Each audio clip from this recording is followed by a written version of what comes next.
had met, then mhlawumbe it wouldn't be as deep as it's going to be njengamanje, because there would be a base of ngabe khona baseline. And right now for me and you there's no baseline. We're not working from a certain point, we're just working from a point of an interviewer who's been wanting an interview, and you're meeting a guy who's like, I've been feeling like a sponsor dog. I won't lie to you. Like, but let's not miss it. Inside, yeah, man. Oh, greetings to the people at home. I didn't know this was an ambush, but like I was saying, you know, like the first video. Yeah. The first video.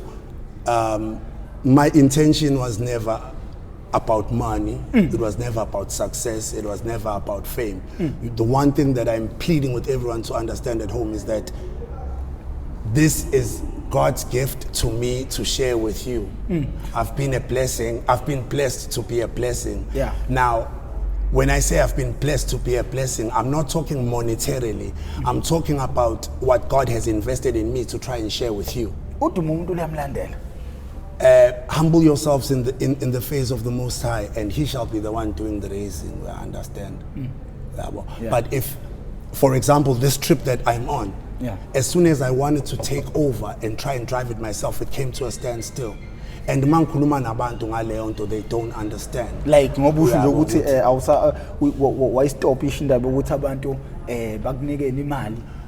Yeah, like there was a point in time where we were asking for donations on the videos, and everything came to us.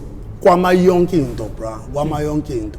And me being a being of energy, now to clear something. Yeah. My opinion. Okay.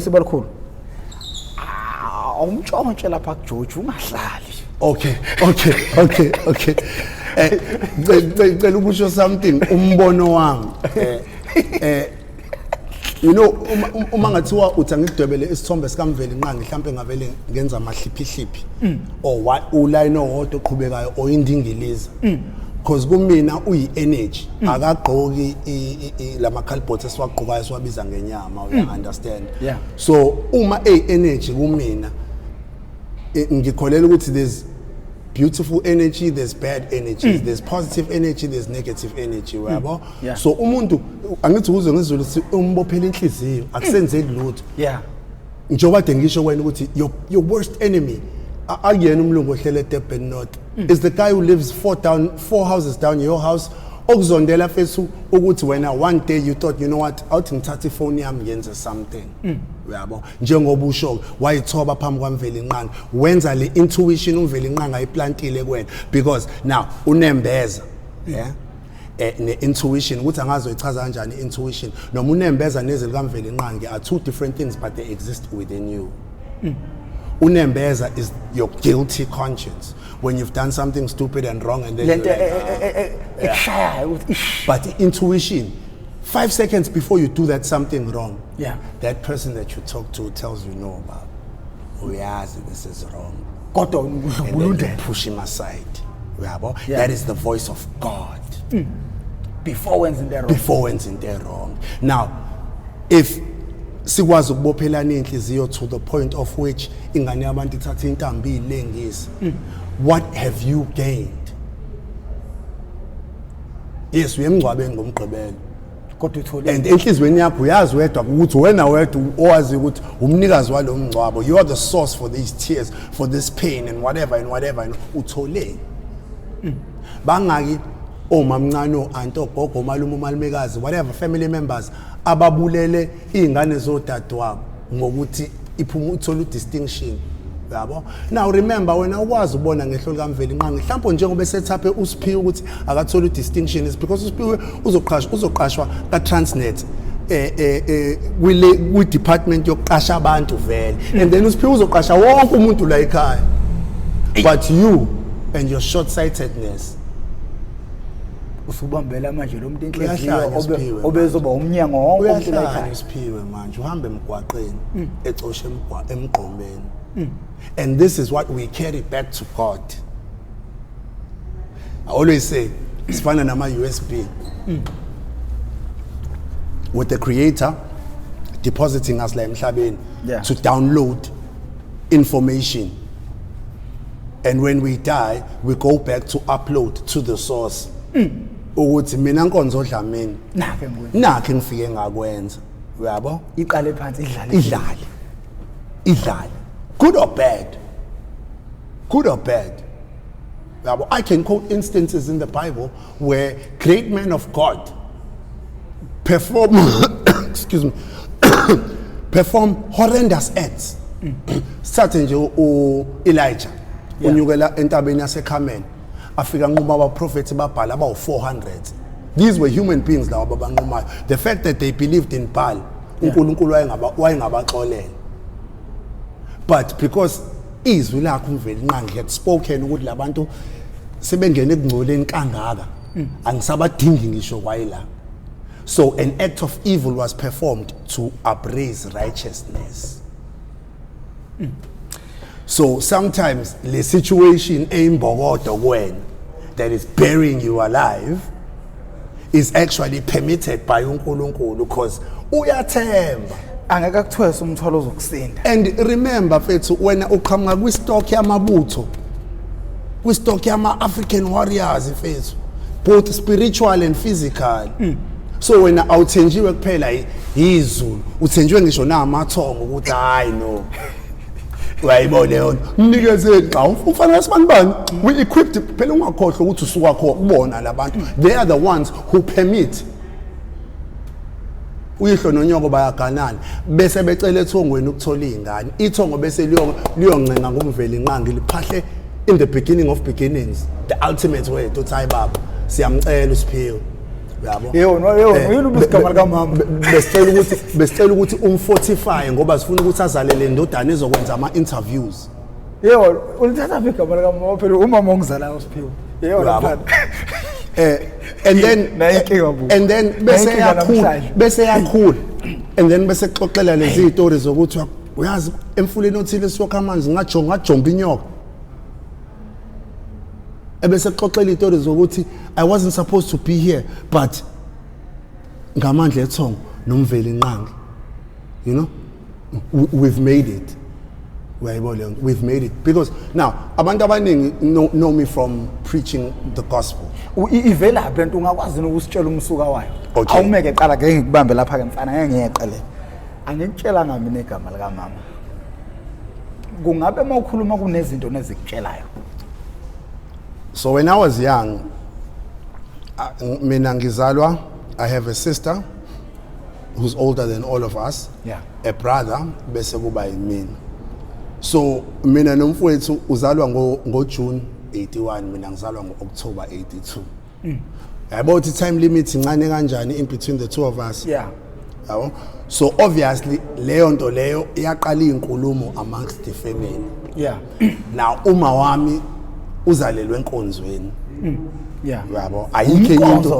Ayikho into ayaziyo besides the communication nomveli nqangi. So she strikes a deal with umveli nqangi.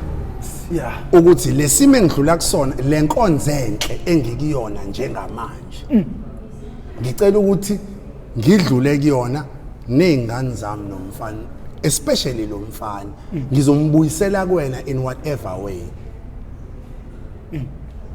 Okay. And then I am born and I face whatever difficulties that I face, at my early ages, and then ngifunda standard 3. This is my first encounter with death, but Leo encounter nokufa is what would open up a communication channel nomveli nqangi that would be endless, and also give me the ability to listen to spirit when spirit talks. Hey. Okay, sharp. Nkonzo aqala ithole le information or le revelation yokuthi wena uphathisa izinto zikamveli nqangi. Whether you like it or not, destination yakho is calling people back to God. Ngeke ngiqambele abantu amanga abantu basekhaya mina ngazalwa ngo1982 ngikhule ngalesikhathi freedom nje ifike South Africa sishaya idudla ngamagalofu nani. So in my eyes a superhero umuntu obeshaya isidudla ophatha inyuku onswempu ubuda sibanibani ubuya jahwa amaphoyisa. So you damn Skippy, I'm not gonna be some sort of umfundisi. Iyona role model yakho leyo as a young person. Growing up elokishini mfethu. Ask anyone okhulele elokishini I role model yakho, you know what I mean? Yeah. So there I am thinking, hey, you know what, umdlalo lo. And you have to understand now ngifuna ukuyicacisa le kunabantu abathakatha physically elokishini. Yeah. Kunabantu abathakatha ngeenhliziyo. Yeah. Kunabantu abathakatha ngemqondo. So elokishini engikhulele kulona, I remember there's one neighbor of mine who said to my mother ekhaya kwaplastelwa ngabo 87 kwafaka no gas we cable which was still something rare ngaleso sikhathi. Wadlula lo baba mawathi wemfazi wenza into ehlula amadoda wenza ngani. Now my mom was a single parent. Yeah. Yabo ithama satisfika nje intuzuma la shala phuka yabo. Yeah. Kwasala kufohloka izihlahla. So for my mother to plaster the whole house aphinda afaka ugesi we cable wabuya lo baba wazothi wemfazi wenza into ehlula amadoda amandla mangako wathatha. A couple of years later my sister would get married. Yabo umshado akuyona into emenyezelwayo. Yeah. Yabo it's kept a secret. So when the news finally broke, the very same baba came to my mother wathi winyoka mfazi ukwazi ukuhlala nento enje. Where else unkosikazi walo mama, I remember we were coming from an evening service enkonzweni sathi siyafika ekhaya umgqomo wonke wezibi zasemnyango awukho. Unkosikazi walo mama up until this day continues to remind my mother whenever we are having problems at home, because I come from a house that is riddled with problems. Athi lo mama, hey phela ungakhohle ukuthi bantshontsha umgqomo wakho wezibi and izibi insila yasekhaya. The very same mama wakwathi kumawami mangizwa amankankane ekhala ngivele ngicabanga ngonkonzo ukuthi engazi ukuyephi la ekhona because mina ngikhulele emgwaqeni and I don't hide that. Yabo though Spirit has given me the knowledge that kunesandla somuntu phakathi, but I respect that nami ngiyisoni kwayimina, so I can't call out anyone. Ngikwazi ukukhomba iminwe ngibe ngineminwe engangikhomba kwayimina. Ojiphela abanye ngodaka na kuyizandla ziyangcola. No uhlelo odakeni because you can't be throwing mud yabo ucaphuna lapha ya uhleli kulo. You know what I mean? Yeah. And these are the things that eventually kill the black society, the black community. I don't know if people at home are going to grasp this one. When amawuzonda mina ngumakhelwane wakho, leyo nto mawusu multiplier exponentially brings South Africa to where it is, an untrustable place, ephethwe igebengu, load shedding, whatever, because it all begins at home. When we say charity begins at home, sisuke singakhulumeli ukuba charitable ngokupha umuntu kuphela, sikhulumela even the political vices that run the country.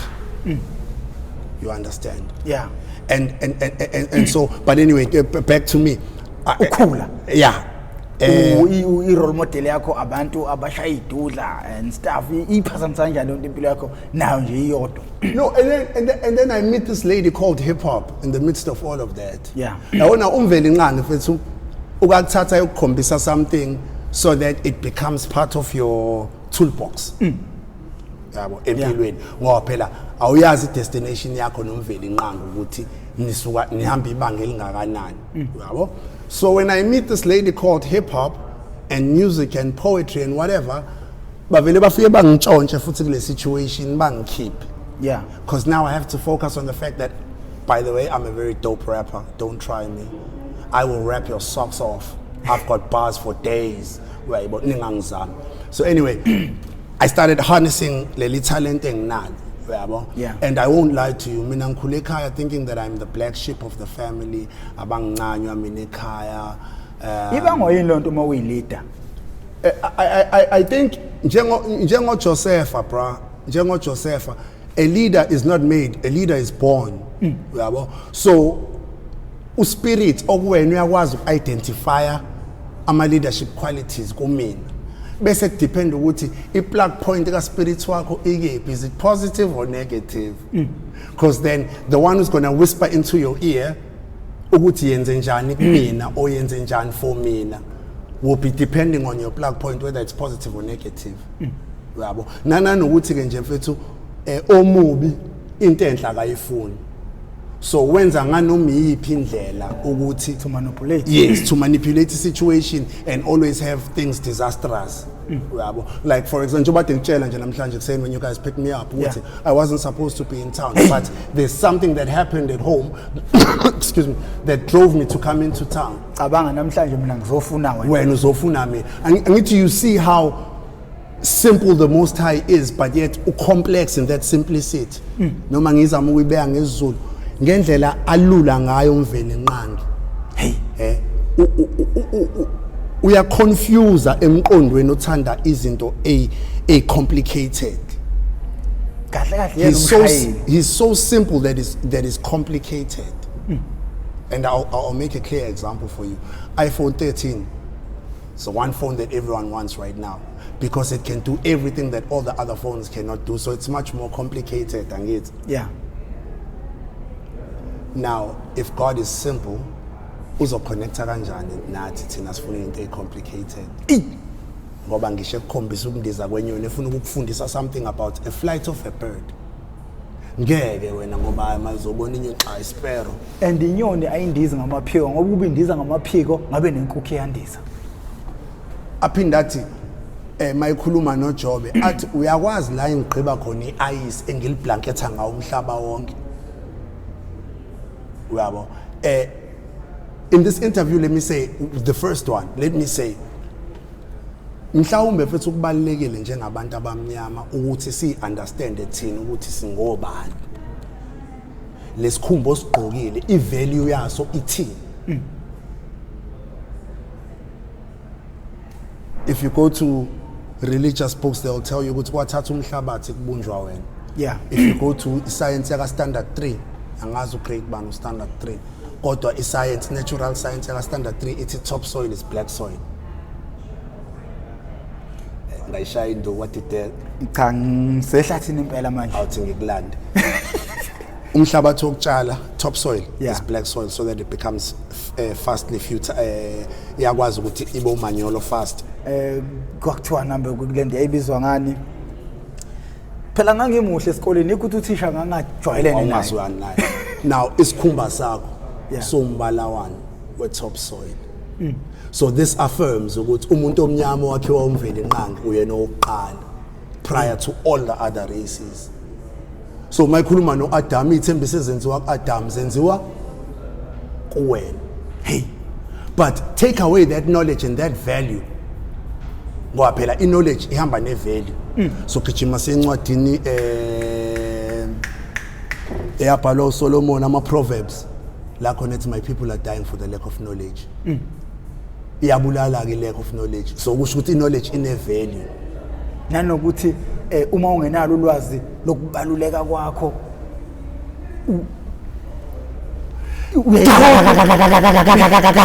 uyayikhohlwa ivalue yakho. That is why manje sokubona usihamba uyobleach isikhumba.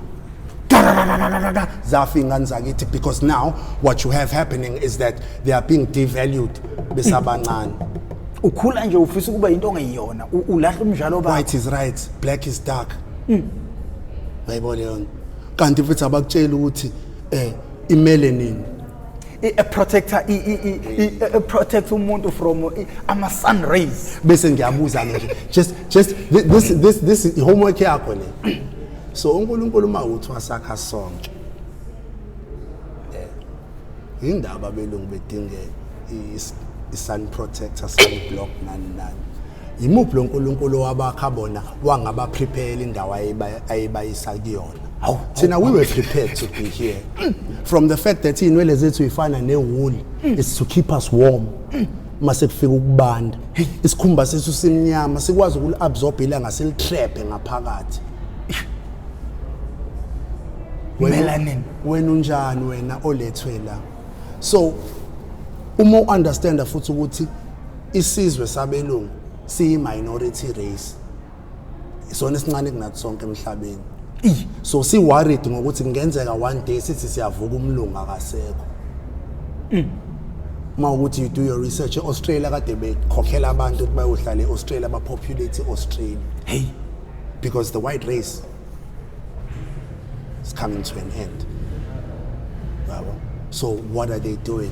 They are convincing your sisters to bleach their skin, and they are intermarrying with us to guarantee the survival. The species. But we are all just species trying to survive, and survival of the species is the most important, utmost important. That is why that is why you call as abantu abamnyama zibekwa at such a low level of education. Remember what Melinda and Bill Gates said? We designed this so that it culls the black community to depopulate, especially Africa. From the dawn of time, umuntu omnyama dala izingelo.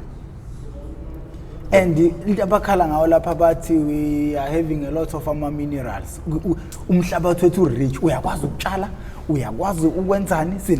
the promised land. I'll take you to the promised land. Oh, this is the land of promise. This is the land of promise. If you okay, now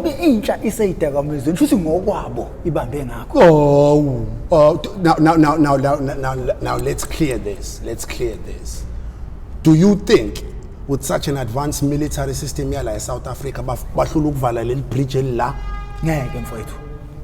so someone's getting paid?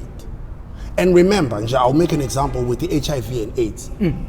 Imali mfethu igephi? Imali kwi cure noma imali sekuthenini abantu badla amaphilisi njalo njalo? Imali sekuthenini abantu badla amaphilisi njalo. So angithi njengamanje kuvuna iclient. So okusho ukuthi i-cure ikhona. Kodwa ngesikunikeza i-cure. Ngoba masikunikeza i-cure. Monetizer now. It's monetized. I-HIV is monetized. So even the death of umuntu omnyama, killing them from the roots, is monetized. There's a whole lot of examples I could make for you, and I like this because we are not based on BBC, SA, Remember which generations when Usenzo and Jason kissed? Why do you think they did that? To manipulate to normalize same-sex couples. Do you think Usomizi it was by chance at all frontline for the past how many years? 10 years? It's been years. No. Okay, this is amongst us who know. There's a point in time where Panola Somizi shine nose dive, right? But bamlanda lapho ukuthi akazoba lenta iyon. Now let me walk you through this one. So now kwafike kwathiwa i-plumbing construction nani imisebenzi yabantu abangakhaliphile kahle esikoleni hayi laba bezandla laba shoniseni le kwathiwa mawune university degree uNtswempu uzothola isipani esokhambisa ngoMercedes nani. So zonke ingane zabantu abamnyama flocked to get degrees. Now mase bekufune bebuye labantu bezemsebenzini ayisekho imisebenzi enough for labantu ukuthi cover labantu labo. Right? Okay, sharp. So now you've got a depressed black man ohlele ekhaya who's thinking within the box because of the degree. Isimkhandela ibhokisi. Now iThekwini ayinankinga ngoba isangahamba nayo degree yayo iyoba umakhishin. Yabo mhlawumbe izi introduce kumede muthi nginayo degree yathi umede my was so zame etohweni lami, whereas umjida keeps on sitting at home. Yabo and uyabuka ukuthi kambe ngizokwenza njani lezi ingane efuna ezini and usayinhlekisa komakhelwane ukuthi ninganaba nobani. So istatus sakhe senze njani lapho siya drop. And lo muntu wesimame azwana naye yabo ulekezwa lamagama uthi you need to be an independent woman, you need to be a self-sufficient woman yabo kwenzeke ngenhlanhla aphinde kube usisi othola umsebenzi ubrother still ahlala. So what does ubrother do? Ahlala umuntu azi indawo edayisa ibhathini vele ngidayisela ibhathini so that ngizohustlisha yabona manje uthi usethathe enye inkinga uyiletha kwe-community so that ezokwazi ukuphila phela naye ngoba nezingane zakhe efunezi i survivor of the fittest angithi yabona. So now he's got a drug that he's selling, but because while on a little drug libuye ngayikhavi quota yomndeni wakhe mayise depressed nayo ubuyadle lona leli drug.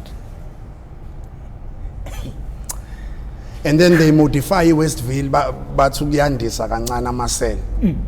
Yabo, so that mase bembambe sedakweni le drugs lakhe nokuthi uyalidayisa bamenze njani bamthathe bamphose Westville, leaving his wife and kids at home for the mother to now take care of. And then the mother keeps on hearing the news ukuthi you are a strong independent woman, you can do this. Athi mayisebuya ubaba atshelwe phambi kwengane ukuthi awuyilutho wena, I make more than you. Angithi manje wena I can do this on my own. And then ingane yomfana ezelwe la endlini ikhula ibuka uma as a superhero. Ithi mayibuka ama males ibone abantu abayidakelwe ama drugs notshwala, ithi ngeke nje kungcono kuba feminine. I'll try and be feminine. I'll try and be. The more he tries, the better he becomes at it. The more he tries, the better he becomes at it. So now what you have happening, sekunengane umuntu wesilisa sefuna ukuba umuntu wesifazane, right? And then lesifazane, because she's been told so much ukuthi she can be masculine, abe masculine azabe mngaka over umuntu wesilisa. Whereas umveli nqanga utheni ubaba inhloko yekhaya, taking away nothing from the woman, because umuntu wesifazane ubaba mayinhloko, umuntu wesifazane uyingqondo yaleyo nhloko, and uniqueness yomuntu wesifazane ivela is needed ngaleso sikhathi ngoba izovela, ngoba umuntu wesifazane une ingenuity yokuthi kudliwe la endlini imali ingekho. Yabo, but now emqondweni usetshele ukuthi degrade lo. So and then bese kuba khona yabo nje bethatha le physical position manje ukuthi uyena oshaw 5 la ekhaya uzoqala be masculine, bese kuzalwa ingane entombazane ezobuka amanye amantombazane onithi hayi no, I'm attracted to that. So what you have now in the black community, you have a family that's falling apart. The son wants to be a girl, the girl wants to be a man, the father is high on drugs, the mother is high on her own octane of ubungcono. Udako ukuthi ngingcono mina. Hey, ngiyakwazi ukuzenzela, ngiyidinga indoda. There goes the black family. Ahlukana umuzi. Waphela. And then now multiply that to the community. And then globally.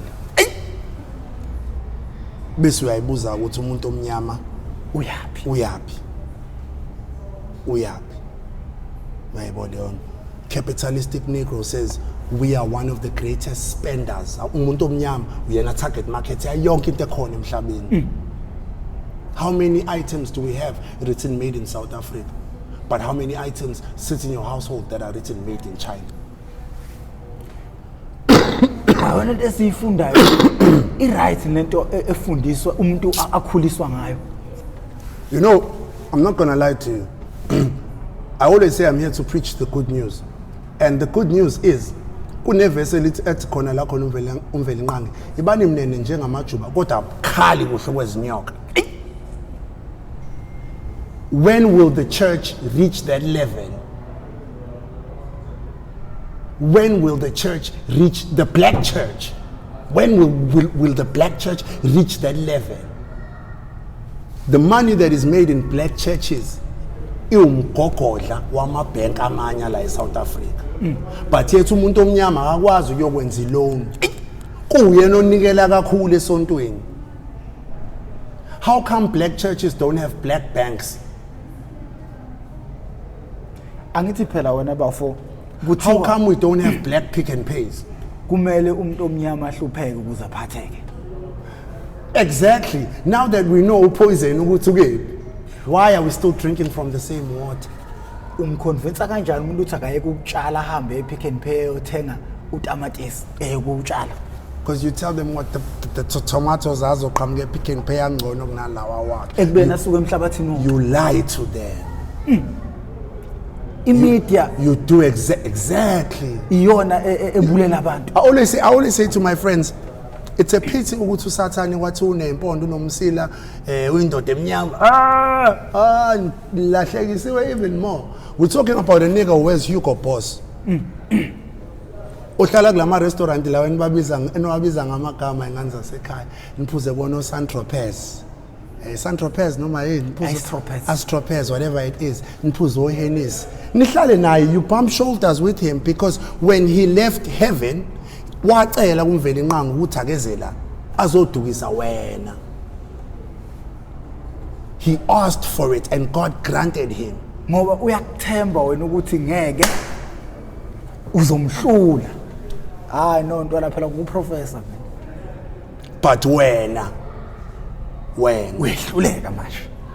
And uyihlula wena. That's the worst part. Uyihlula wena, professor. Uyihlula wena. Because instead of question to the viewers at home. Bangaki kunina bazali who've taken time out niyobuka ingane idlala ibhola esikoleni. Yini ukhuluma ade ngeyikhuluma? Because wisdom is connected. Bangaki.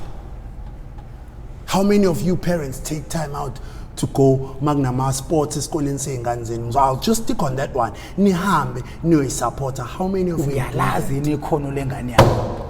Usukude mawuthi uyombuka edlala ibhola, uyalazi nekhono lengane yakho ukuthi identify ukuthi ingane yami igude ekutheni. And what are you doing when you've identified that? Ngoba phela Are we going to keep on being a community of handouts? And mina ke ningixolele, I'm addressing the church because the mission is within the church. It's the church that will set the people free. Do you know why we have people like Bushiri coming over from their country? Because the church is responsible for the people. And so, if Mfundisi took responsibility seriously, we wouldn't have people like Bushiri coming to sell miracle water. So now he's taking advantage. The miracle water, if you remember my first video, it speaks about faith. So and you don't have faith in what you see, but you have faith with that's what they call law of attraction. The 7 laws of the universe. Law of attraction. So you start, but in your mind you can hold it with your hands. So you start manifesting vibrations towards the universe. Second dimension. Yes. So you unlock the second dimension, and then what does the universe do? It says, I guarantee you, whatever you ask for diligently. And the emotions are playing a huge part to manifest. We are saying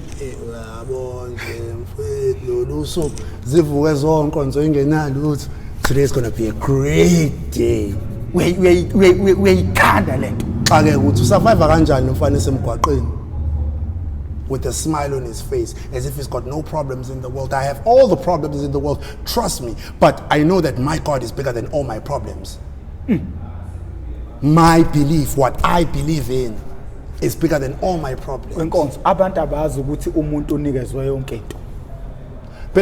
have to understand, these are the very same people about it.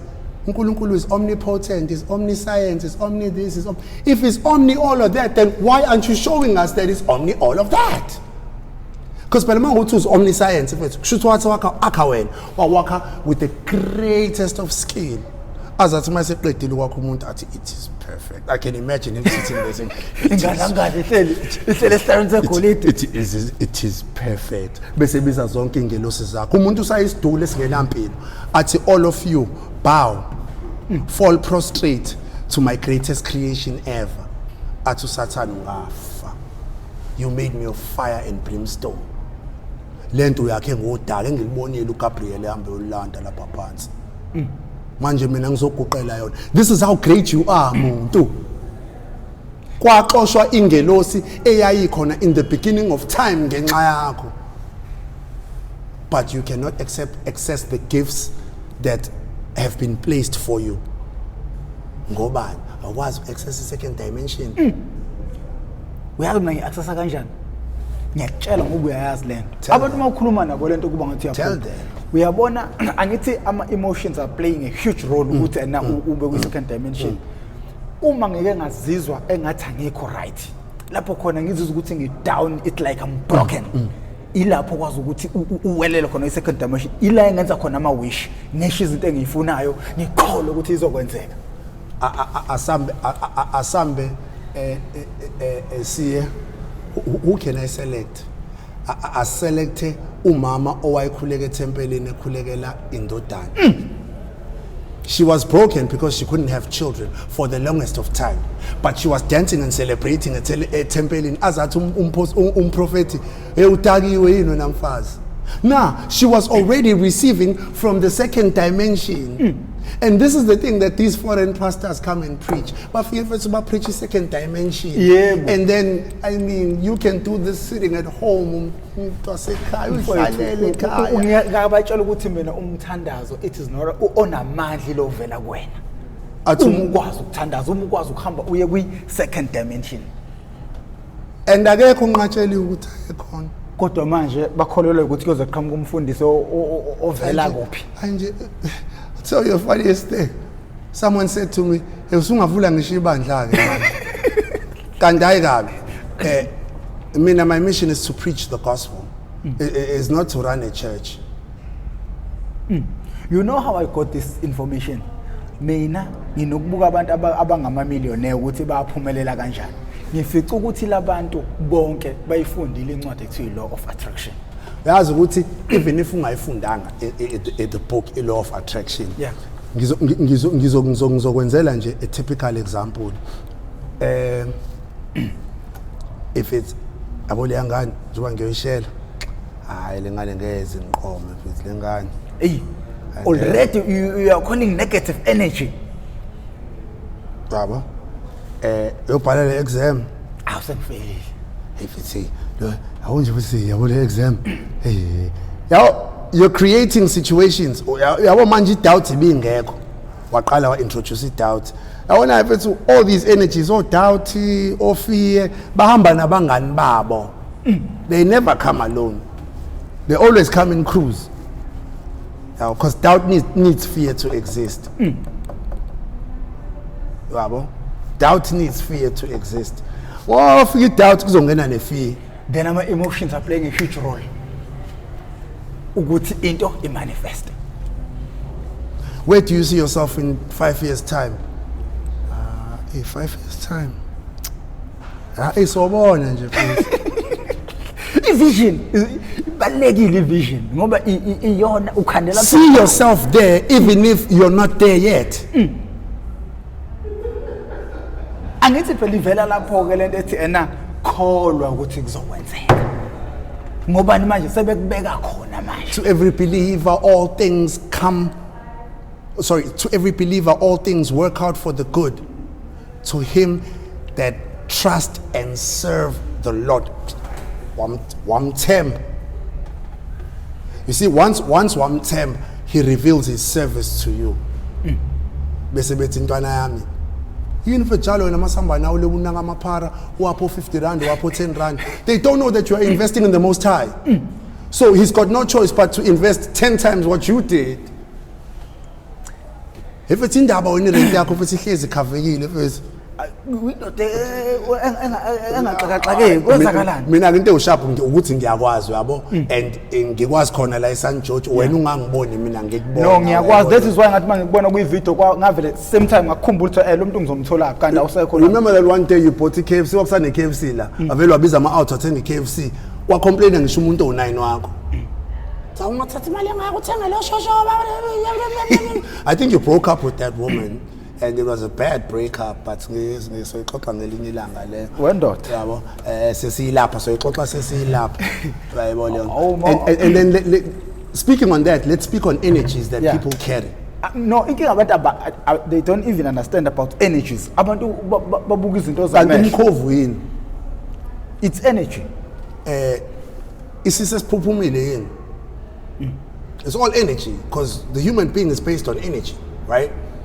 Now, whatever energies I carry, mangihlangana nomuntu wesifazane and we commit sexual intercourse, we are intertwining our energies. But sex, it's more spiritual than physical.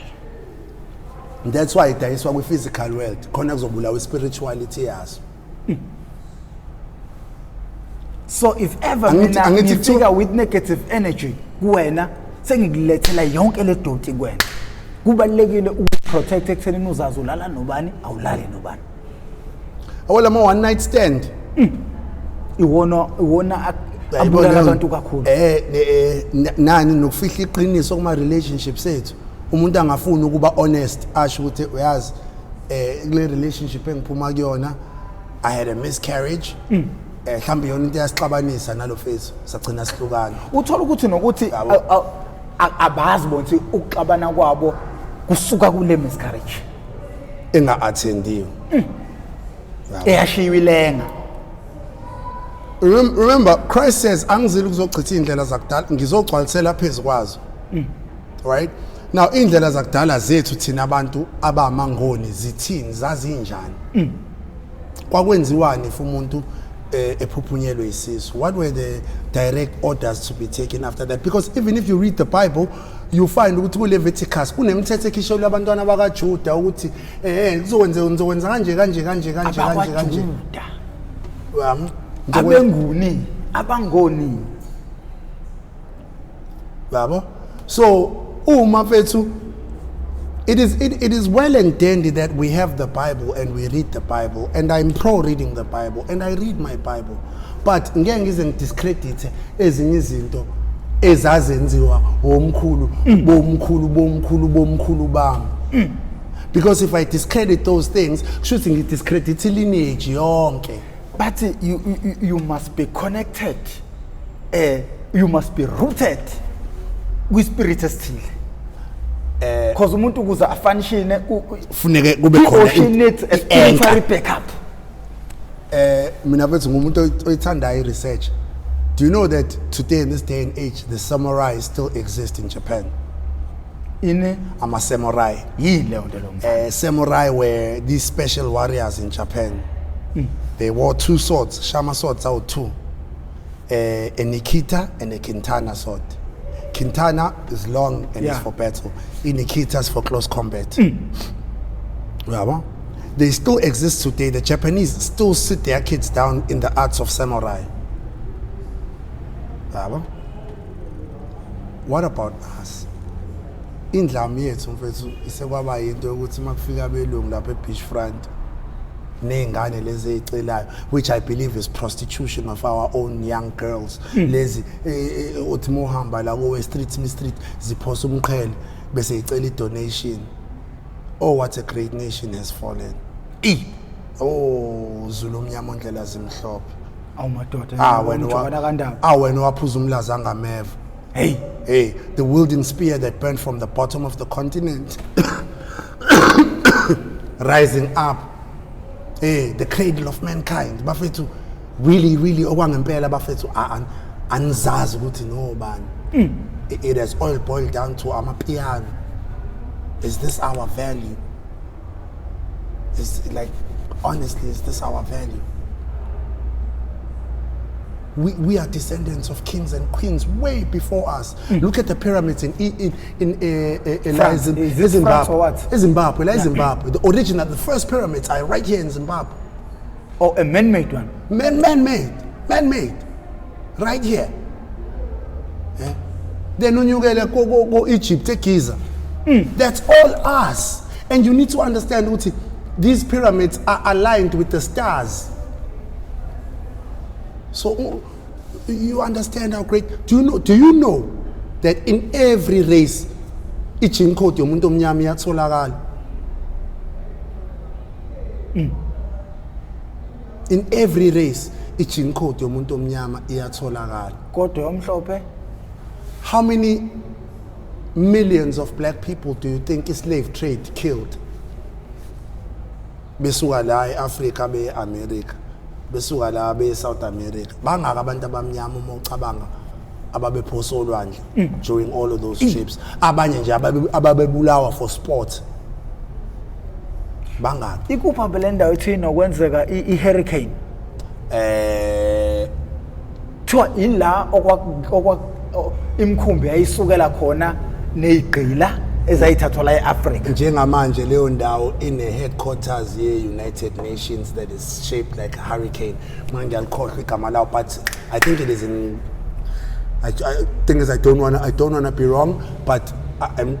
No, lalela wenkonzo njengamanje isikhathi siphelile kusela ama seconds uma ukuthi ngivalelise webafowethu. If ever ufuna unkonzo abuye for part 2 sicela udrop i-comment ngaphansi. Yabo njani namhlanje asikhulumanga lutho endaba yakho ukuwele idakamizweni. We just conversated, so I'm sure you guys really want to know more about me, and I'm willing to share more.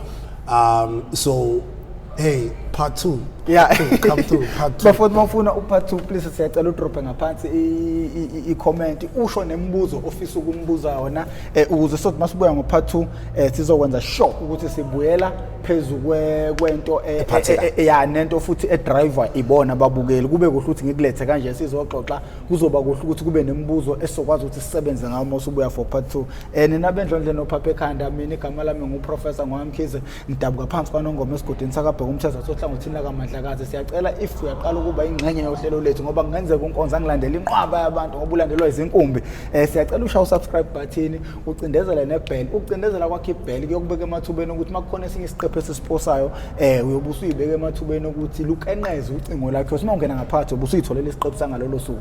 Mina njengamanje sengcenga.